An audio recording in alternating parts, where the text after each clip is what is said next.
आपण माने देखुछंती सुसंवाद लाइव। 500 वर्ष प्रतीक्षार अंत खूब शीघ्र घटिबाकू जाउछि।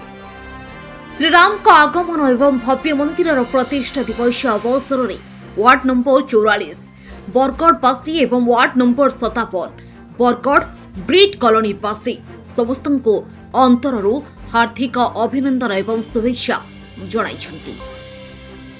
ए खुशीर अवसर में आज अपराह 3:30 घटिकार संध्या 7:30 जय श्रीराम युव परिषद एकाम्र बीजेपी आरएसएस एबीवीपी मिलित सहयोग में गोटाए बड़ पदयात्रा अनुष्ठित होता।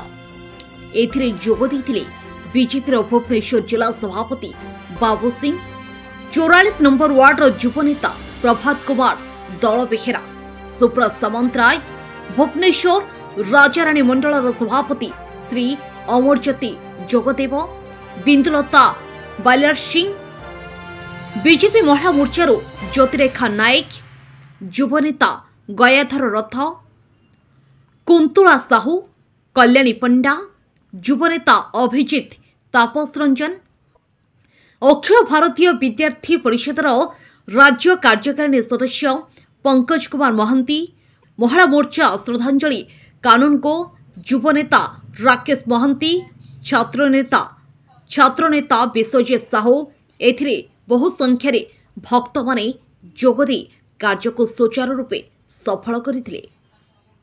ब्यूरो रिपोर्ट सुसंवाद लाइव।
आज जो कार्यक्रम उद्देश्य कौन देखु 500 वर्ष पर एक लंबा लड़ई पर लंबा संग्राम पर प्रभु श्रीराम आम पाखक आसी पुणी से जगार प्रतिष्ठा होगाकू जाउछन्ति। श्रीराम का मंदिर प्रतिष्ठा होगाकू जाउछि। सेथिपई सबु सनातनी खाली बरगड़ गाँव में नुह कि खाली भुवनेश्वर की ओडिशा रे नुह सारा पृथ्वी रे जेते हिंदू एवं सनातनी भाई भौणी माने अछंती समस्त एक महा आनंदर विषय समस्त एक खुशीर मुहूर्त। आउ 2 दिन पर आज 19 तारीख 20-21 पर 22 तारीख दिन सबु भारतीय सबु सनातनी मध्य एक खुशीर माहौल खेली एवं से परिप्रेक्षी जितेबाला प्रभु श्रीराम आसुचंती प्राण प्रतिष्ठा पाइबाकू जाउचंती मंदिर प्रतिष्ठा होउची सेथिपई समस्ते सबु भाई भौणी माने आज आनंदरे उल्लासरे मन को पूरा निवेश करिसंती। एही परिप्रेक्षी बरगढ़ रे हमर बंधु भाई नेतृत्व रे हमर पिंकू भाई नेतृत्व रे पूरा जोश रे जो माने प्रभु श्रीराम भक्त एवं सबु सनातनी भाई भौणी माने आज महा आडंबरे बरगढ़ गाँ एवं बरगढ़ ब्रिट रे पूरा पदयात्रा करथिले। प्रभु श्रीराम नारा देथिले। प्रभु श्रीराम गाना गायकी चारिआडे प्रचार करथिले। प्रभुंकर जो आगमन 22 तारीख आगमन रे आमे निवेदन करिवु समस्ते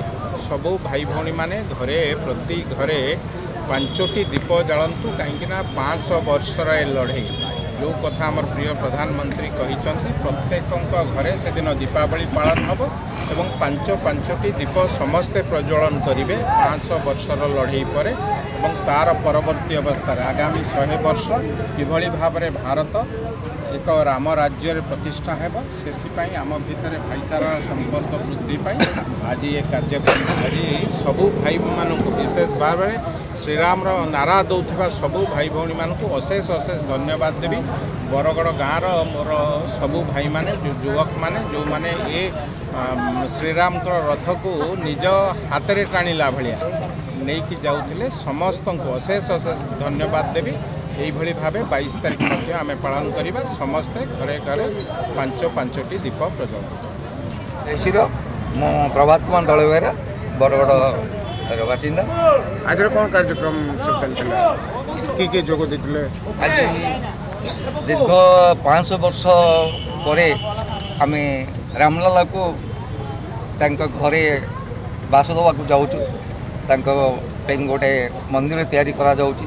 दीर्घ 500 वर्ष लड़े पर आम मैंने समस्ते हूँ रामंकर वंशज किंतु आज आमको घर को फेरैया 500 वर्ष लगिगला बहु बाधा विघ्न बहु ये पर पुणी शेष न्यायर आश्रय नहीं कि प्रभु रामलाला 22 तारीख में प्राण प्रतिष्ठा करा बरगढ़ खाली नुहे ओडिशा भारत बाहर जापान भपान अमेरिका इंग्लैंड सबू ये पृथ्वी से रामलाला ये चलती। आज बरगढ़ समस्त भाई माने मोर जो माने जय श्रीराम भक्त जय श्रीराम युव परिषद सहित अंगांगी भाव जड़ित अच्छा समस्त जय श्रीराम परिषद युव परिषदर सभ्य माने भाई माने मोर भक्त माने आज बरगढ़ ग्राम आमर बाबू सिंह जिला सभापति बाबू सिंह एवं आमर अमय ज्योति जगदेव सुब्रत सामंतरा एमती आमर बहुत युवा नेता अंशग्रहण करते। बरगढ़ ग्राम रे एवं बरगढ़ ब्रिट कॉलोनी रे रामधुनी रे प्रकोपित होता समस्त फुलवली हरिबोल देकी जय श्रीराम रथटी को गाँव भितर ये करागला। तेणु मु बरगढ़ ग्रामर एक बासिंदा हिसाब से एक राम भक्त हिसाब से एक राम परिवार सभ्य हिसाब से मो समस्त बरगढ़वासी को बरगढ़ ब्रिजवासी को समस्त लोक को अनुरोध करुच्ची आसंता 22 तारीख दिन प्रत्येक घरे 5टी लेखा दीप जाली प्रभु जय श्रीराम को भारत में बहुत आनंद उत्सव चली समस्त गोटे ये चलती 22 तारीख दिन ये आम पुणी अमृत जगदेव एरिया बासिंदा एवं बीजेपी राजधानी मंडल सभापति कार्यक्रम आमर विगत 500 वर्षर तपस्या जेहेतु आम सनातन धर्मी एवं हिंदू आमर राम मंदिर प्रतिष्ठा भाई 500 वर्ष अपेक्षा करते आम पूर्वपुरुष मान जेहेतु जनवरी 22 तारीख दिन राम मंदिर प्रतिष्ठा होउछि आम बरगढ़ ब्रिट कॉलोनी एवं ब्रिट कॉलोनी की गाँ एवं ब्रिट कॉलोनी उभय राम रथ परिक्रमा करी अक्षय चाउल बंटन करी लोक मानू आम कहलु जे 22 तारीख दिन 5टी लेखा दीप घरे जाड़े एवं जमीती भगवान मंदिर प्रतिष्ठा हेले जमीती पालती नीति नियम से हिसाब से पारिकी करेंगे। ସେଥିପାଇଁ ଆମେ ଲୋକଙ୍କୁ ଜନସାଧାରଣମାନଙ୍କୁ ସଚେତନ କହିଲୁ ଯେ 22 ତାରିଖ ରାମ ମନ୍ଦିର ପ୍ରତିଷ୍ଠା ନିଜ ଘରେ ମଧ୍ୟ ପାଳନ କରୁଛୁ, ଯେହେତୁ ଆମେ ସନାତନୀ ହିନ୍ଦୁ ସେଥିପାଇଁ ଆମେ ପ୍ରତିଷ୍ଠା ଜାରି କରୁଛୁ। ଆଚ୍ଛା ଆଜିର କାର୍ଯ୍ୟକ୍ରମ ସମ୍ପର୍କରେ କିଛି ଆଜ୍ଞା ମୁଁ ସୁବ୍ରତ ସାମନ୍ତରାୟ ବରଗଡ଼ବାସୀ ଆଉ ମୁଁ ଗୋଟେ ଶ୍ରୀରାମ ଭକ୍ତ। ଆମର ଆଜି ବରଗଡ଼ରେ ଆମର ବିଜେପି ଜିଲ୍ଲା ସଭାପତି ଶ୍ରୀଯୁକ୍ତ ବାବୁ ସିଂଙ୍କ ନେତୃତ୍ୱରେ ଆମର ଗୁଣ୍ଡୁ ସାମନ୍ତରାୟ ଗୁଣ୍ଡୁ ନନାଙ୍କ ନେତୃତ୍ୱରେ ଆଉ ଅମରଜ୍ୟୋତି ଯୋଗଦେବ ଯିଏକି ମଣ୍ଡଳ ପ୍ରେସିଡେଣ୍ଟ ଅଛନ୍ତି ତାଙ୍କ ନେତୃତ୍ୱରେ ବରଗଡ଼ ଗ୍ରାମ ଆଉ ବରଗଡ଼ ବ୍ରିଡ୍ କଲୋନୀରେ ଆମର ଆଜି ଗୋଟେ ପରିକ୍ରମା ରଥ ଚାଲିଥିଲା। ଯେହେତୁ 500 ବର୍ଷର ଆମର ମାନେ ଅପେକ୍ଷାର ଅନ୍ତ ଘଟିଛି, ଆଜି ସେଇ ଖୁସିରେ ବରଗଡ଼ ଶ୍ରୀରାମ ଯୁବ ପରିଷଦ ତରଫରୁ ଆଜି ଗୋଟେ ପଦଯାତ୍ରାର ଆୟୋଜନ କରାଯାଇଥିଲା। ତା ଦେହରେ ସମସ୍ତଙ୍କୁ ସୂଚନା ଦିଆଯାଇଛି, ସମସ୍ତଙ୍କୁ ହସ ଖୁସିରେ ସବୁ ରାମ ଭକ୍ତ ଆସିକି ପାଳନ କରିଥିଲେ, ସବୁ ପାଦଯାତ୍ରାରେ ଅଂଶଗ୍ରହଣ କରିଥିଲେ। ଆଉ ସେ ବରଗଡ଼ ଗ୍ରାମ ଅଭିମୁଖେ ଯାତ୍ରା କରି ବରଗଡ଼ ବ୍ରିଡ୍ କଲୋନୀ ଅଭିମୁଖେ ଯାତ୍ରା କରିକି ଆସିକି ବରଗଡ଼ ଆସନ୍ତା 22 ତାରିଖ ପାଇଁ କ'ଣ ଆସନ୍ତା 22 ତାରିଖ ପାଇଁକି ଆମେ ସବୁ ଗ୍ରାମର ସବୁ ମନ୍ଦିରରେ ଆମେ ଦୀପ ପ୍ରଜ୍ୱଳନ କରିବୁ। ତା ସାଙ୍ଗରେ କିଛି ମନ୍ଦିରରେ ଆମେ ବସିକି ଖାଦ୍ୟ ବଣ୍ଟନ କରିବାର ବି ବ୍ୟବସ୍ଥା ରହିଛି, ପ୍ରସାଦ ସେବନର ବି ବ୍ୟବସ୍ଥା ରହିଛି, ଯାହାକି ଆମର 500 ବର୍ଷ ଶ୍ରୀରାମ ଭକ୍ତଙ୍କୁ ଆମର ଗୋଟେ ଜୟ ହେଇଛି। ଜୟ ଶ୍ରୀରାମ।